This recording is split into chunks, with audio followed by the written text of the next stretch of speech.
Corrientes filosóficas son las distintas agrupaciones de filósofos que se reúnen y definen según las características comunes y opiniones compartidas sobre filosofía. Las corrientes filosóficas se han formado con la finalidad de compartir y discutir diversos razonamientos lógicos y métodos sobre conceptos abstractos relacionados con la humanidad y el contexto que nos rodea. Por ello, cada una de las corrientes filosóficas que existe responde a una época, un hecho histórico o surge de la necesidad de expresar contrariedad u oposición a una lógica en particular. El yunaturalismo es una doctrina filosófica tan antigua como la disputa que tenían Sócrates y los sofistas por distinguir aquello que estaba dictado por la naturaleza de lo que era establecido y convenido por los hombres, pero a su vez es tan moderna como las teorías políticas de los siglos XVII y XVIII que explican el origen y el fundamento del poder político con base en la existencia de derechos naturales anteriores a la conformación del Estado. Forman parte del derecho natural. Su validez universal deriva del supuesto de que cualquiera que hiciere uso de su propia razón podría distinguir lo bueno de lo malo y lo justo de lo injusto, conforme a un hipotético orden justo, racional, universal y necesario. Dicho en otras palabras, los seres racionales pueden y deben conocer ciertos principios normativos de la conducta humana que, dado que están en su propia naturaleza, deben constituir el fundamento de sus acciones. El yunaturalismo supone la existencia de un derecho transcendente y anterior al derecho positivo, derecho que bajo la sombra de la razón, de la naturaleza o de Dios es asumido como el único orden regulador de validez universal que los hombres, guiados por la recta razón, pueden aspirar. El derecho positivo nunca debe contradecir al derecho natural, y llegado el caso, siempre debe prevalecer el derecho natural sobre el positivo, pues se debe suponer que pueden equivocarse los hombres, pero no la naturaleza en que se funda el derecho natural. La corriente del yunaturalismo se divide en dos grandes grupos, el teológico y el laico o racional. La diferencia entre estas subdivisiones estriba en que la primera propone que la validez del derecho natural o justo se origina en la naturaleza del hombre como hijo de Dios, y la segunda sustituye la idea del creador por el carácter racional del ser humano. La tradición romano-canónica de Occidente coincidieron con el derecho civil romano y el derecho canónico. La historia de Occidente destaca por una gran parte en la influencia de la cultura helenística en Roma y de la religión cristiana.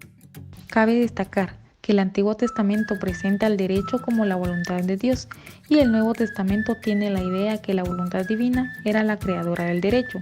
Eduardo García Maínez señala que el pensamiento naturalista adquirió un matiz teológico a partir de Sócrates y Sófocles. Lo justo y natural no tiene fundamento en el poder ni deriva de la voluntad del legislador, no se basa en los atributos de la especie humana, sino en el arbitrio divino. Frente al derecho escrito creado por los hombres aparecen las leyes de los dioses. Las leyes humanas son perecederas y cambiantes. En cambio, las divinas son eternas e inmutables. En el naturalismo teológico, la doctrina cristiana tuvo gran importancia por las aportaciones de San Agustín y de Santo Tomás de Aquino, así como por los filósofos escolásticos. Para San Agustín, el derecho se presenta como la ley eterna de la razón divina.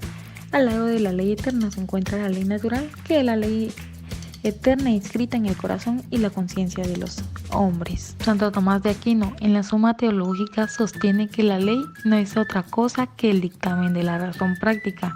Dios es el creador del universo, este es gobernado por la razón divina que dirige toda acción y todo movimiento.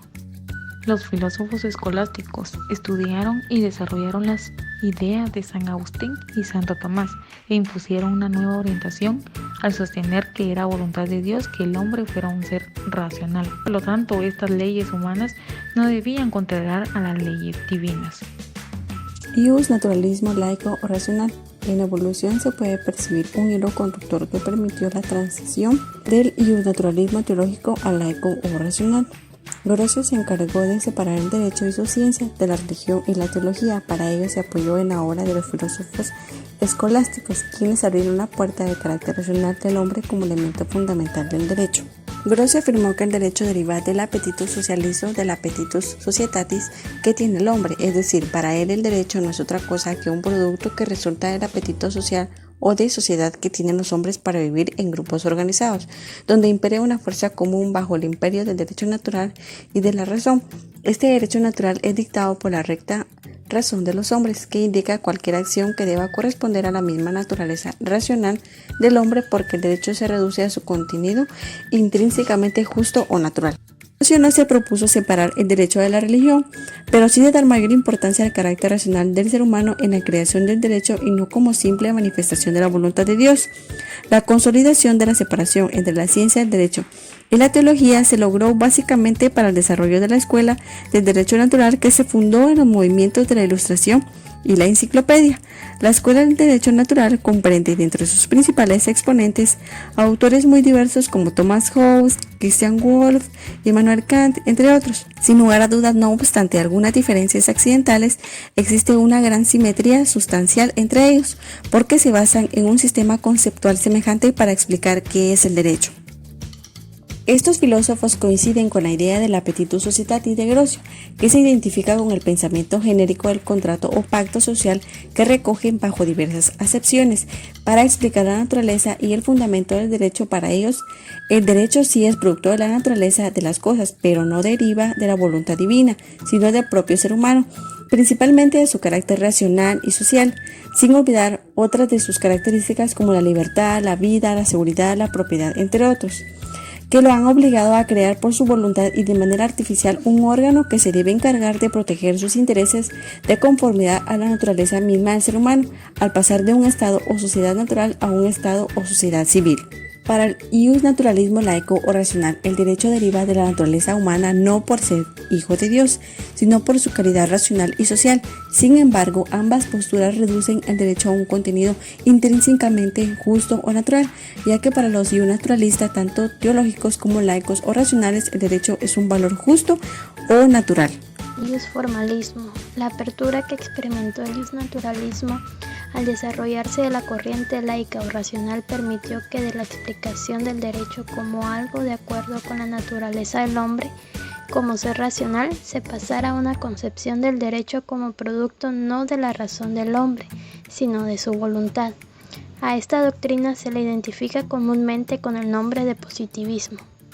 Al respecto, en la Ley de los Tres Estados, Auguste Comte describió e identificó 3 etapas en la evolución del pensamiento humano. A la primera etapa se le conoce como estado teológico, a la segunda como estado metafísico y a la tercera y última etapa como estado positivo. Sin duda, el derecho ha pasado por estas etapas. En un principio y con gran énfasis durante la Edad Media, el derecho fue identificado por el iusnaturalismo teológico, con la voluntad de Dios o con la revelación divina. Desde el Renacimiento hasta mediados del siglo XIX, el derecho fue explicado por el iusnaturalismo laico o racional como algo de acuerdo con la naturaleza del hombre como ser racional. El inmenso éxito que tuvieron las ciencias naturales en la primera mitad del siglo XIX prepararon la base para que el positivismo propusiera la aplicación de los métodos de las ciencias naturales en las sociales. Durante las primeras décadas del siglo XX, el positivismo tomó una nueva y radical forma como positivismo lógico a partir de los trabajos de Maurice Schill y Rudolf Carnap del Círculo de Viena. Por tanto, dentro del positivismo, la tarea de la ciencia consiste en analizar el fenómeno, mientras que la filosofía se debe ocupar de la calificación lógica de las ideas. Iusrealismo. El positivismo jurídico se identifica con el positivismo analítico y normativo de los iusformalistas, y también con el positivismo analítico y empírico de los iusrealistas. Ambos comparten una actitud analítica ante el derecho, y aunque tienen el mismo método, cada uno tiene una concepción propia del derecho, porque se centran en un aspecto diferente del mismo. Para los iusrealistas, el derecho no consiste exclusivamente en normas, sino que el derecho no se identifica con un deber ser, sino con un ser. Este ser puede identificarse con la norma, pero también con el hecho. De este modo, podemos distinguir entre el derecho como norma estatal y el derecho como hecho social. El derecho no se puede reducir al Estado, sino que debe incluir a la sociedad. Los hechos han servido a los autores pertenecientes a la corriente del iusrealismo para fundar sobre las enseñanzas de la libre investigación científica. La de Ross se acerca mucho a la de Kelsen, por lo que se le considera como parte del género iuspositivismo. El realismo reduce a la ciencia del derecho a una ciencia social empírica, pero acepta que es una ciencia normativa, no por estar compuesta de normas vigentes, sino por los hechos sociales que se refieren forzosamente a esas normas, es decir, todas las proposiciones normativas acerca del derecho se refieren en última instancia a los fenómenos sociales que le dan sustento. A la corriente del realismo se le critica por reducir al derecho como objeto de estudio científico a un fenómeno social, y a la ciencia del derecho a una subrama de las ciencias sociales.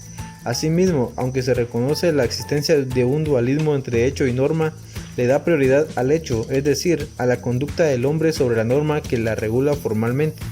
Por otra parte, esta doctrina se olvida, al igual que el justformalismo, del contenido ético que debe perseguir el derecho. No obstante, para que el análisis del realismo sea completo,